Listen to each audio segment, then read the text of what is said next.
Kalau kemarin saya berbagi sharing dengan saudara tentang percayalah kepadaku, percaya kepada Yesus.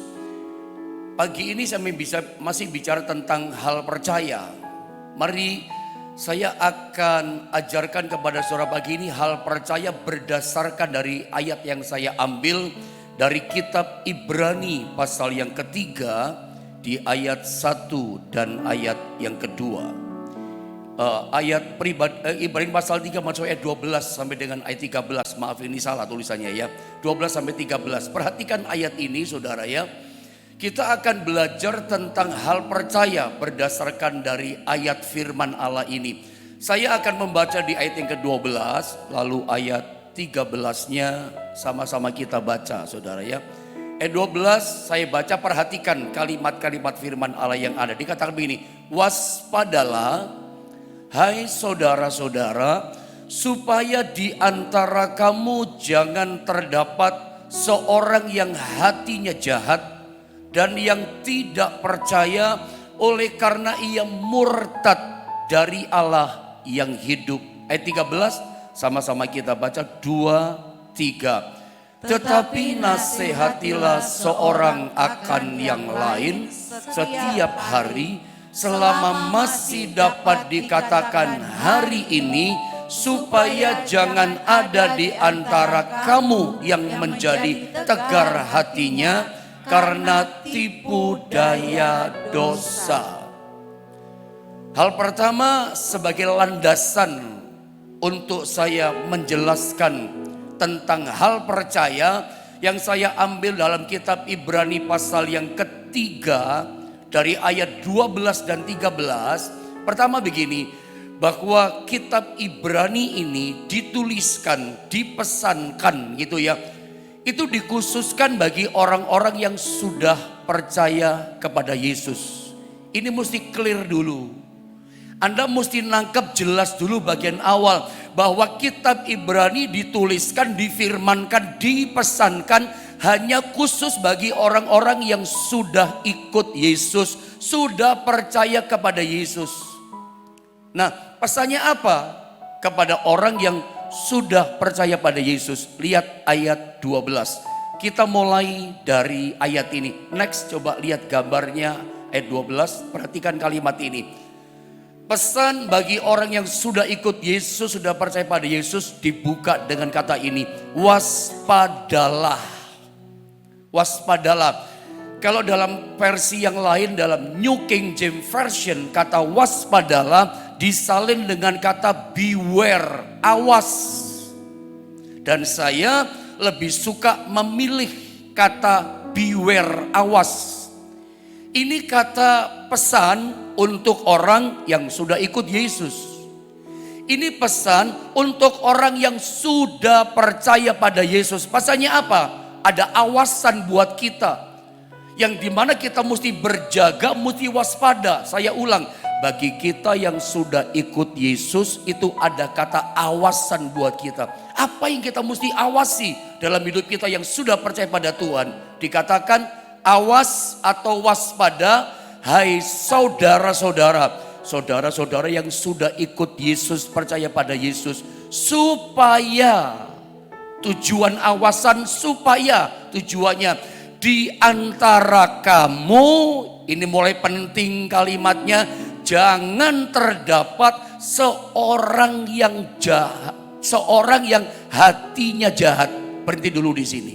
Ini awasan buat kita untuk kita berjaga dan waspada. Bagi siapa? Bagi kita yang sudah ikut Yesus, bagi kita yang sudah percaya Yesus. Awas kata firman Allah.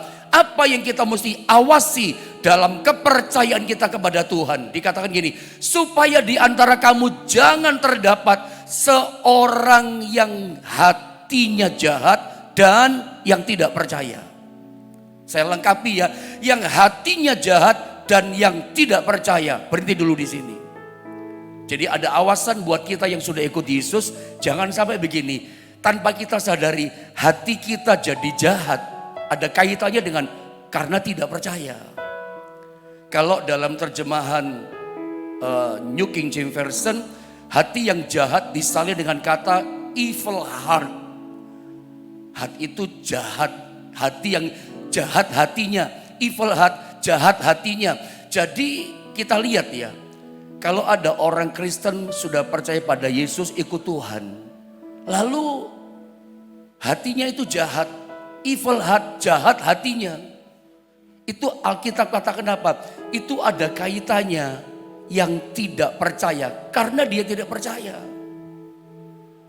Saya mau ngomong begini sama saudara, bahwa di mata Tuhan, orang yang tidak percaya berdasarkan Ibrani 3:12, saya ulang, di mata Tuhan, di hadapan Tuhan, orang yang tak percaya itu hatinya jahat.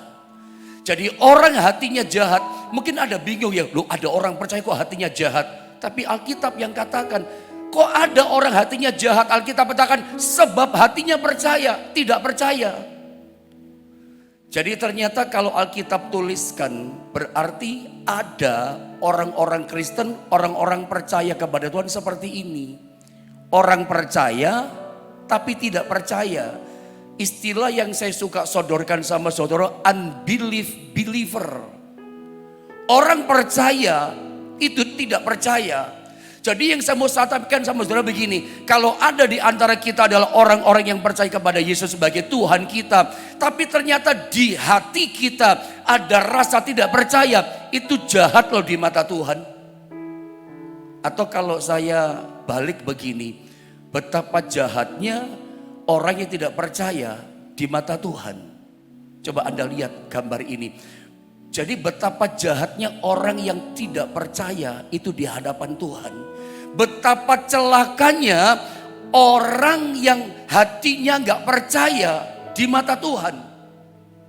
Jadi bukan cuma jahat, celaka. Betapa menyedihkannya orang percaya, tapi di mata Tuhan dia nggak percaya. Itu menyedihkan, itu susah, menderita, sengsara, melarat dia di mata Tuhan. Saya ulang sekali lagi. Betapa jahatnya, betapa celakanya orang yang percaya tapi tidak percaya di hadapan Tuhan.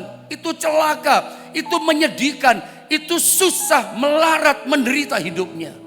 Kenapa saya sampai membuat penegasan seperti ini kepada Anda? Karena Alkitab katakan bahwa orang yang sudah percaya, kalau sampai kemudian di hatinya ada tidak percaya pada Tuhan, itu celaka loh di mata Tuhan. Itu jahat loh di mata Tuhan. Evil heart, jahat hatinya di mata Tuhan. Sengsara hidupnya di mata Tuhan. Kenapa saya harus katakan penegasan celaka, jahat di mata Tuhan, menderita, melarat, sengsara di mata Tuhan?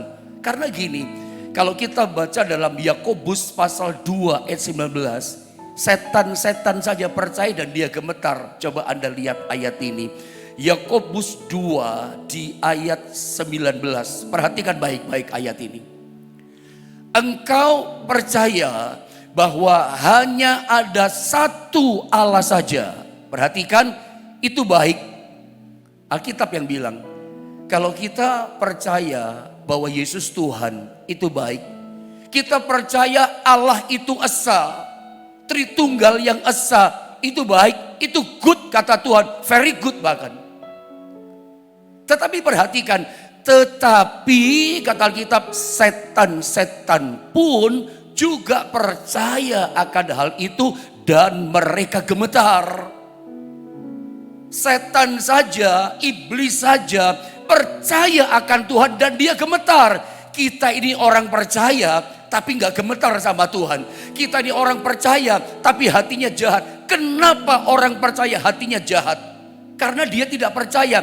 Jadi setiap orang percaya tapi di hatinya tidak percaya, itu di mata Tuhan celaka dia, jahat dia, melarat dia, sengsara dia. Kenapa? Sebab setan-setan pun, iblis-iblis pun percaya akan Tuhan dan mereka gemetar. Kok bisanya kita orang percaya tapi nggak percaya akan Tuhan? Memang setiap kali kalau kita ditanya, apakah kamu percaya pada Tuhan? Selalu mulut kita berkata, percaya saya kepada Tuhan. Tapi kalau ayat ini dituliskan untuk kita, Ibrani pasal 3 ayat 12 dituliskan khusus awasan, kewaspadaan buat setiap orang percaya. Berarti di dunia ini banyak orang Kristen, banyak orang sudah ikut Tuhan. Dia percaya tapi di hatinya ada rasa tidak percaya. Selalu dikatakan, oh percaya. Kalau Tuhan katakan ini, mulut kita berkata percaya.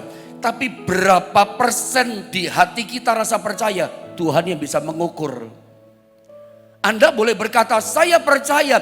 Tapi kadarnya berapa persen? Tuhan yang tahu. Kemarin kita bicara soal percaya. Misalkan kita percaya 99,9%. Cuman ada 0,01% kita gak percaya. Tuhan gak bisa kerja kok dalam hidup kita. Tuhan gak bisa tolong kok dalam hidup kita. Tuhan gak kasih jalan kok dalam hidup kita. Padahal cuman 0,01%. Dia gak bisa kerja. Gak mau gitu loh. Seringkali mulut kita, saya doa kok gak dijawab-jawab. Ada berkata percaya mulutmu, mulut kita. Tapi Tuhan yang tahu kadarnya, beratnya, persennya. Berapa persen kadarnya kita percaya pada dia. Jangan-jangan masih ada keraguan, ada kebimbangan. Orang yang unbelief believer. Karena ketidakpercayaannya disebut Ibrani pasal 3:12. Di mata Tuhan, di hadapan Tuhan, dia jahat. Jadi mari kita belajar pagi ini untuk kita mengoreksi. Karena pesan ini dikhususkan bagi orang yang percaya. Awasan. Kok bisa ya orang Kristen hatinya jahat? Karena dia gak percaya. Karena dia gak percaya pada Tuhan. Makanya gak ada rasa takut akan Tuhan. Hidupnya tidak tertib. Hidupnya tidak teratur. Kenapa dia jahat hatinya? Dia tidak percaya. Nanti kalau kita lihat lagi di kalimat berikutnya. Perhatikan, saya baca dari ulang. Lanjutan dari ayat barusan. Waspadalah, hai saudara-saudara, saudara-saudara beriman seiman maksudnya. Supaya ini awasannya di antara kamu jangan jangan ada seorang yang hatinya jahat dan yang tidak percaya. Orang hatinya jahat, gak tertib, gak teratur, bimbang, ragu, dikaitkan dengan karena dia tidak percaya kata Tuhan. Oleh karena ia murtad dari Allah yang hidup. Ini awasan yang penting rupanya. Kalau kita orang percaya, lama-lama kita gak percaya kepada Tuhan. Gak ada gentar padahal setan percaya dan dia gemetar. Kita tidak. Makanya jahat di mata Tuhan. Ini kalau dibiarkan diremehkan. Lama-lama akan berujung pada yang namanya murtad dari Allah yang hidup. Kata murtad ini tidak enak kita baca. Saya setuju. Tidak enak kita dengar kata murtad. Percaya kok murtad. Tidak enak kan saudara. Apa sih kata murtad? Meskipun tidak enak dibaca, tidak enak didengar, tapi kata murtad ini dicatat, dituliskan dalam ayat ini. Ada gitu loh. Apa sih artinya murtad? Murtad, kalau saya sederhanakan, apa sih artinya murtad? Lihat screen di layar saudara ya. Murtad itu artinya adalah menyangkal suatu pengalaman yang sudah pernah kita alami. Itu murtad. Sederhana ya artinya murtad. Saya tidak ingin mengajarkan Anda yang terlalu berat, yang rumit-rumit, yang susah-susah, yang bahasanya tinggi-tinggi, tapi Anda gak ngerti. Percuma dengar khotbah, pengajaran gak ngerti, gak bisa praktek kita. Sederhana saja. Saya mencoba mengartikan murtad artinya adalah menyangkal suatu pengalaman yang sudah pernah kita alami. Saya kasih gambar di situ, lihat. Ada sepasang suami istri, misalnya begitu ya. Udah misalnya 10 tahun dia jalani pernikahan sebagai suami, sebagai istri, sebagai pasangan pernikahan. 10 tahun dia udah menikah. Lalu kemudian ada konflik. Kemudian ada masalah dalam rumah tangga, keputusannya bercerai mereka. Saya gambarkan hatinya pecah, bercerai pasangan suami istri, gambar yang pertama. Lalu kalau Anda lihat gambar yang kedua, setelah mereka bercerai, lalu si suami pacaran lagi sama wanita lain si suaminya. Atau kebalikannya, si istri setelah dia pisah bercerai dari suaminya, pacaran juga istrinya sama laki-laki lain. Lalu si istri atau si suami yang udah cerai pacaran sama laki-laki lain, pacaran sama perempuan lain, ngomongnya begini, saya masih single, saya masih bujang, belum pernah menikah.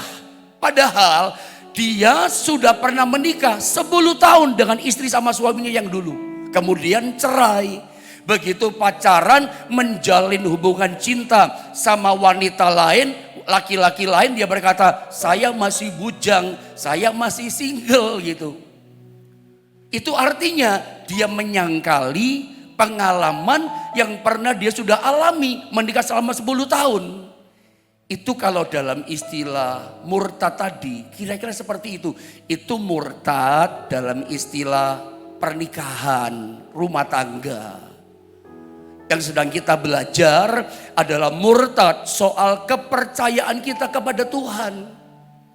Kalau ada seorang Kristen sudah ikut Yesus, sudah percaya kepada Yesus, kemudian tiba-tiba ada hujan, ada angin karena persoalan yang dihadapi.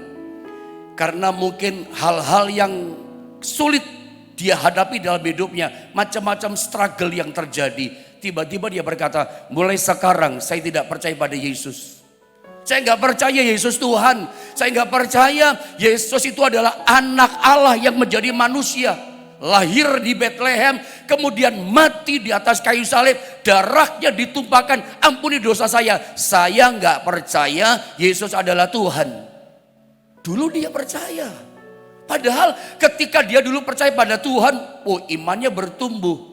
Sudah senang hidup dalam doa, sudah bisa menyangkal diri pikul salib, ikut doa puasa. Mungkin sudah ikut pelayanan dan macam-macam bla bla bla.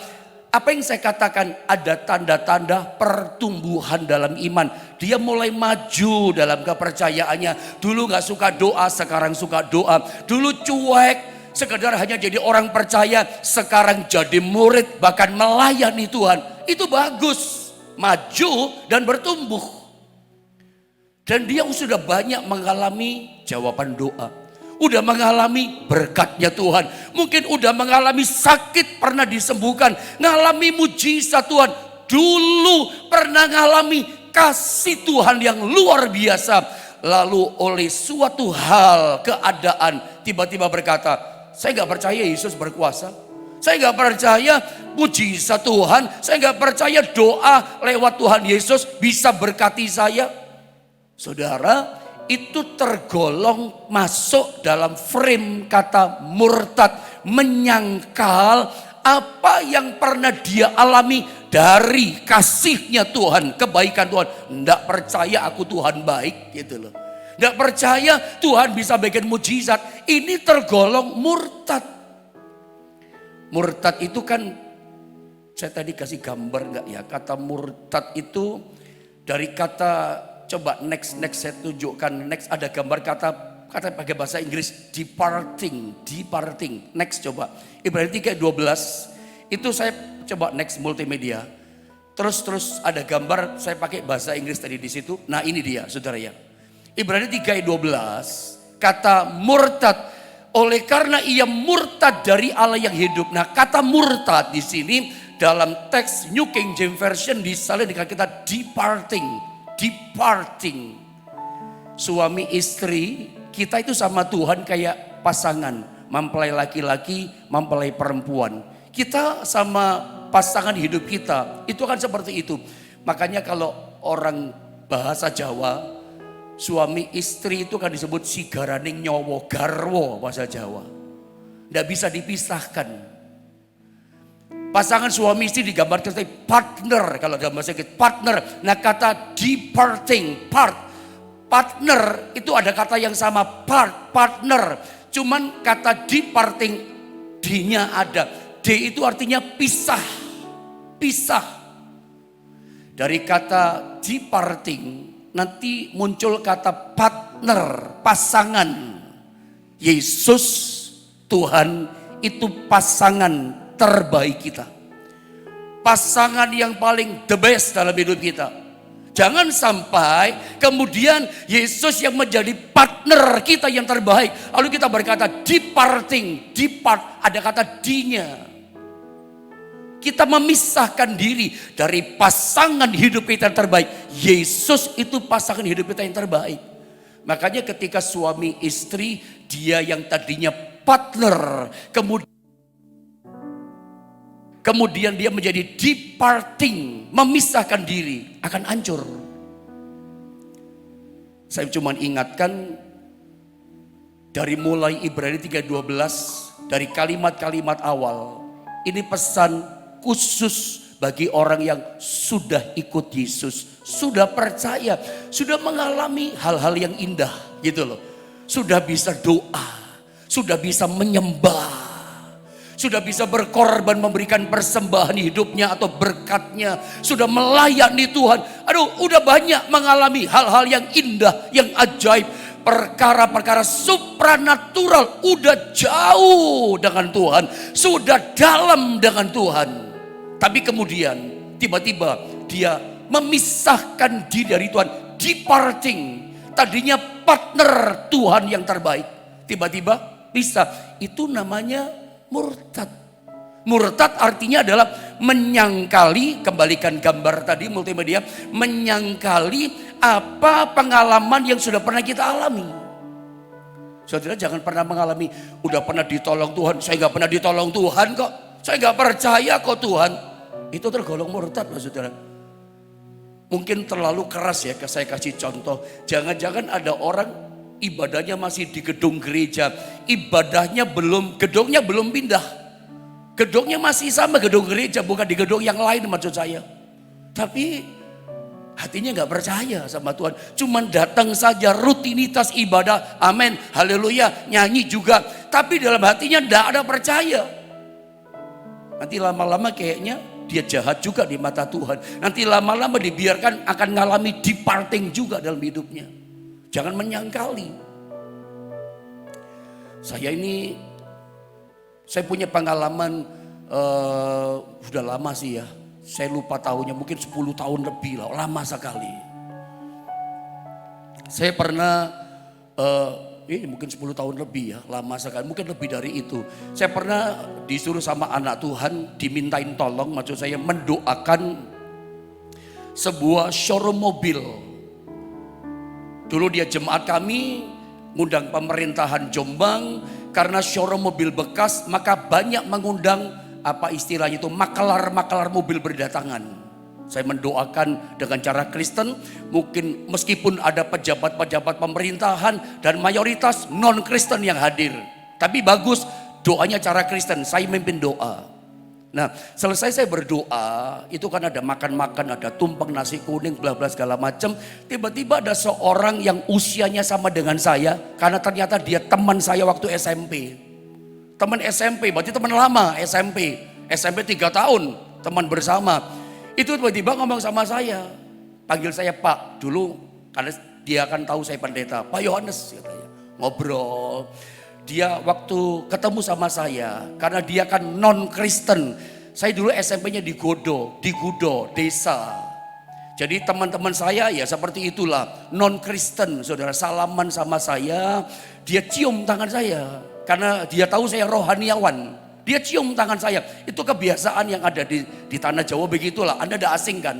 Dan dia mengucapkan kata dengan kepercayaannya dia. Kalau kita kira-kira puji Tuhan, dia cium tangan berkata dengan caranya dia, kalau kita puji Tuhan, Anda ngerti maksud saya lah. Pakai bahasa imannya dia. Kalau kita puji Tuhan, dia mulai cerita. Dulu ketika saya masih bantu papi sama mami saya pelayanan di Gudo, belum jadi gembala. Dia mulai cerita. Karena satu kali saya ketemu sama dia. Ketika saya masih di Gudo sama papi mami bantu pelayanan. Tapi saya udah selesai sekolah Alkitab waktu itu. Saya diajak dia ketemu sama dia ngobrol-ngobrol, istrinya sakit. Dia tahu saya pendeta muda waktu itu. Saya diundang ke rumahnya, walaupun dia bukan Kristen loh teman saya. Teman saya ini kami tua. Di desa itu dia kami tua.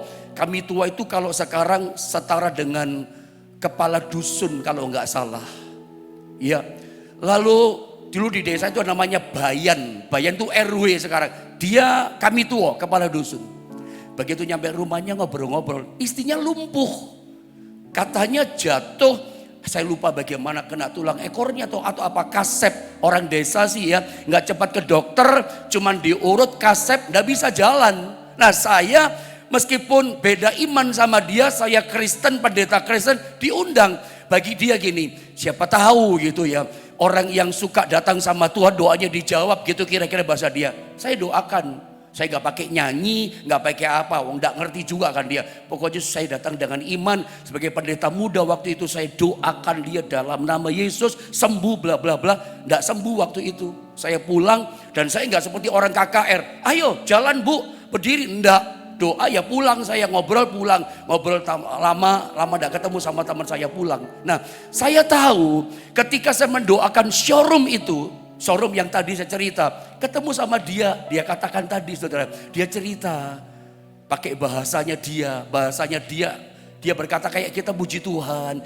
Waktu Bapak dulu doakan istri saya lupa ngomong, istri saya udah jalan dan sembuh. Ini orang non Kristen, dia pernah mengalami mujizat Tuhan, dia pernah mengalami kuasa Tuhan, istrinya lumpuh, saya doa pakai cara Kristen sembuh jalan. Dan dia tidak menyangkali bahwa itu disembuhkan oleh Yesus. Dia ngomong kok sama saya, dia nggak menyangkali itu kuasa Tuhan yang sembuhkan istrinya. Ya saya lama sekali tidak ketemu sampai hari ini teman saya, cuman itu saya ketemu. Ya, tapi Anda lihat orang yang tidak percaya Yesus saja nggak menyangkali, apalagi kita yang percaya menyangkali kebaikan Tuhan. Itu jahat di mata Tuhan. Orang percaya tapi tidak percaya segala perbuatan Tuhan yang sudah kita alami, itu jahat loh di mata Tuhan. Itu nanti lama-lama masuk kategori tidak ada gentar sama Tuhan, ujungnya apa? Murtad. Murtad itu artinya sederhana saudara ya. Murtad itu artinya adalah menyangkal suatu pengalaman yang sudah pernah kita alami. Yesus satu kali, saya tunjukkan satu ayat, dia marah kepada muridnya, kayaknya tersinggung Yesus. Bisa tersinggung, bisa marah. Kenapa? Yesus udah bangkit. Coba saya baca dengan cepat saja, mungkin beberapa ayat saya baca ya. Markus 16 ayat 9 sampai 14 supaya tidak banyak bicara, lewat ayat saja. Ayat 9 saya baca sampai 14. Setelah Yesus bangkit pagi-pagi pada hari pertama minggu itu, ia mula-mula menampakkan dirinya kepada Maria Magdalena. Daripadanya Yesus pernah mengusir 7 setan, Maria Magdalena. Jadi ketika Yesus bangkit dan hidup, orang yang pertama melihat kebangkitan Yesus bukan Petrus, bukan Yohanes, rasul yang pernah bersandar dada Yesus, bukan Yakobus si lutut onta, tukang doa, bukan. Tapi justru Yesus ketika bangkit pertama kali, dia nampakkan dirinya kepada seorang yang berdosa, namanya Maria Magdalena, yang sudah diampuninya. Maria, 7 setan pernah merasuk dia, dan bla bla segala macam, ceritanya panjang. Lalu kemudian perempuan itu yang melihat kebangkitan Yesus pergi memberitahukannya kepada mereka, para murid-murid Petrus dan kawan-kawan yang selalu mengiringi Yesus, ada bersama Yesus selama 3,5 tahun. Dan yang pada waktu itu sedang berkabung dan menangis. Percaya Yesus, ikut Yesus, tapi berkabung dan menangis. Percaya Yesus, tapi hatinya susah. 3,5 tahun diajar sama Yesus. Hadapi masalah, nangis, sedih, susah. Maria berkata, Yesus sudah bangkit, Yesus hidup. Tapi kita lihat, tetapi ketika mereka mendengar bahwa Yesus hidup dan telah dilihat olehnya, dilihat Maria Magdalena, mereka tidak percaya. Kita berbicara tentang hal percaya. Mereka tidak percaya. Siapa yang tidak percaya? Petrus dan 10 rasul yang lain. 11 rasul tidak percaya. Yudas udah mati. Saudara lihat ayat keberapa tadi sekarang? 12. Sesudah itu ia menampakkan diri dalam rupa yang lain kepada dua orang dari mereka ketika keduanya dalam perjalanan keluar kota ke kota Emos, Kleopas sama temannya. Yesus masuk di rumah mereka. Baru mereka sadar, di tengah jalan mereka tidak tahu itu Yesus. Begitu nyampe di rumah mereka, mereka tahu, oh Yesus bangkit. Yesus bangkit hidup menampakkan diri kepada Kleopas sama temannya. Lalu dari Emos mereka balik ke Yerusalem, ketemu sama Petrus. Lalu kembalilah mereka ke Yerusalem dan memberitahukannya kepada teman-temannya yang lain, Petrus dan kawan-kawan. Tetapi kepada mereka pun, teman-teman itu, para rasul, tidak percaya. 2 kali kebangkitan Yesus diberitakan dia hidup oleh Maria Magdalena, oleh Kleopas. Tidak percaya para rasul, tetap tidak percaya. Makanya muncul ayat 14. Apa yang terjadi? Akhirnya ia menampakkan diri kepada ke-11 orang itu ketika mereka sedang makan dalam satu rumah. Dan perhatikan, ia mencela ketidakpercayaan dan kedegilan, kekerasan hati mereka. Karena mereka tidak percaya kepada orang-orang yang telah melihat dia sesudah kebangkitannya. Dikasih tahu nggak percaya. Padahal para murid 3,5 tahun diajar Yesus langsung. Lihat Yesus berjalan di atas air. Lihat 5 roti dengan 2 ikan dipecah-pecahkan, kenyangkan 5.000 orang laki-laki. Lihat mereka namanya Lazarus mati dibangkitkan. Mereka melihat yang namanya air sumur jadi air anggur. Mereka melihat mujizat-mujizat yang spektakuler. Tapi lihat, ketika ada berita Yesus yang mati, padahal baru berpisah 3 hari yang lalu. 3 hari yang lalu Yesus ngomong, nanti aku ditangkap di Yerusalem, aku dibunuh, mati, dikubur. Tapi hari ketiga, 3 hari yang lalu Yesus ngomong, aku akan bangkit. Baru dikasih pesan, tetap tidak percaya. Baru 3 hari berpisah, Maria Magdalena, Kleopas berkata, dia hidup, dia bangkit, tidak percaya. Coba, sudah lihat mujizat, ngalami mujizat, tetap tidak percaya. Yesus marah. Dia mencela ketidakpercayaan. Kata mencela, terjemahan lain menegur dengan keras. Menegurnya dalam terjemahan ini seperti dia mengusir setan. Anda bayangkan betapa saking dongkol marahnya hati Tuhan. Menegurnya, mencelanya kayak usir setan. Dia tersinggung, dia terhina sebagai Tuhan. Ini udah banyak ngalami banyak hal. Dikasih berita kebangkitan dan hidup, tetap tidak percaya. Mereka berpikir, mana ada orang mati bangkit dan hidup. Sampai Yesus Tuhan pun mereka tidak percaya. Ini murid. Dan itu jahat di mata Tuhan. Itu jahat. Jangan sampai ada di antara kita masih sembahyang, masih berdoa, jahat di mata Tuhan karena nggak percaya. Makanya Alkitab katakan, dan ia mencela ketidakpercayaan dan kedegilan hati mereka, oleh karena mereka tidak percaya kepada orang-orang yang telah melihat dia sesudah kebangkitannya. Mari kita belajar dari firman Allah ini.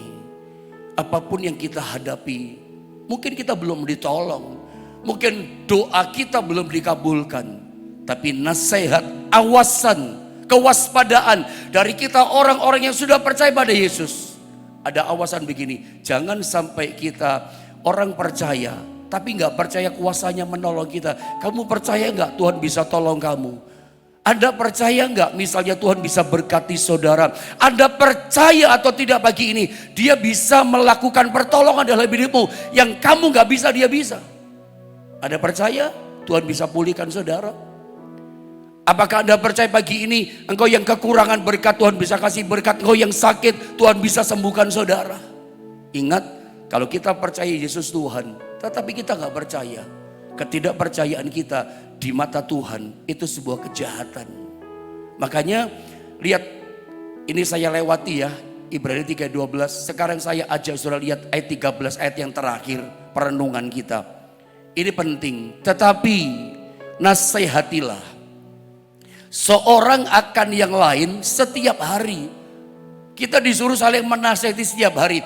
Memang gak enak kalimatnya ini. Nasihat kok tiap hari Pak Pendeta. Dikira kita bawel. Makanya kadang-kadang orang pikir pendeta itu bawel. Kasih nasihat tiap hari. Tapi nasihat itu kan penting. Karena memang ada awasan. Jangan sampai tanpa kita sadari. Kita orang percaya.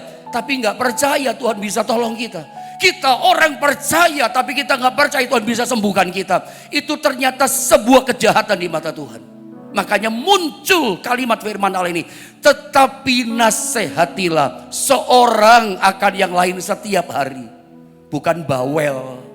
Ya biarinlah orang ngomong bawel. Kalau ada di antara anggota keluarga kita yang ngalami seperti ayat yang ke-12. Lihat teman-teman pelayan kita. Kalau dia lagi lemah, nasihati dia. Percaya Pak, kata nasihati dari kata iksot. Iksot itu but iksot. Iksot itu doronglah salah satu artinya. Ada banyak arti. Tapi salah satu arti iksot itu adalah nasihatilah. Tetapi doronglah seorang akan yang lain setiap hari. Dorongin dia, support dia. Kasih semangat.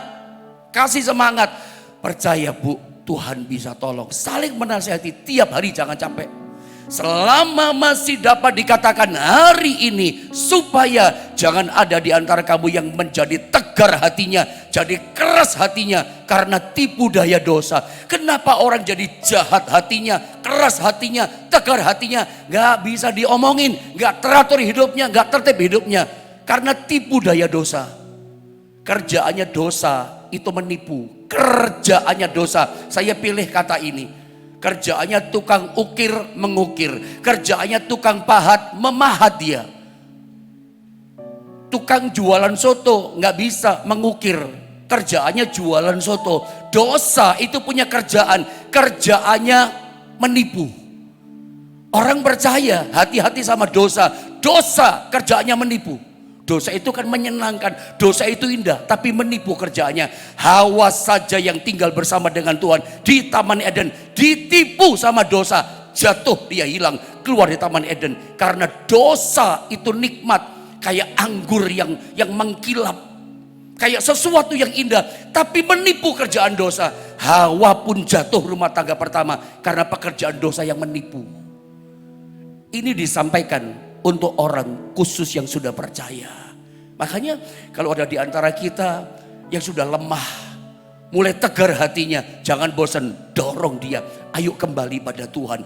Ayo percaya pada Tuhan. Percaya Bu, percaya Pak, Tuhan pasti bisa tolong. Saya pun mendorong saudara. Tugas saya memberi inspirasi lewat firman. Engkau yang sedang tidak percaya hari ini, kembali percaya. Dia hidup, dia pokok mujizat. Dia sumber keselamatan, sumber pemulihan yang pagi ini sanggup menolong setiap kita. Mari sama-sama kita berdoa.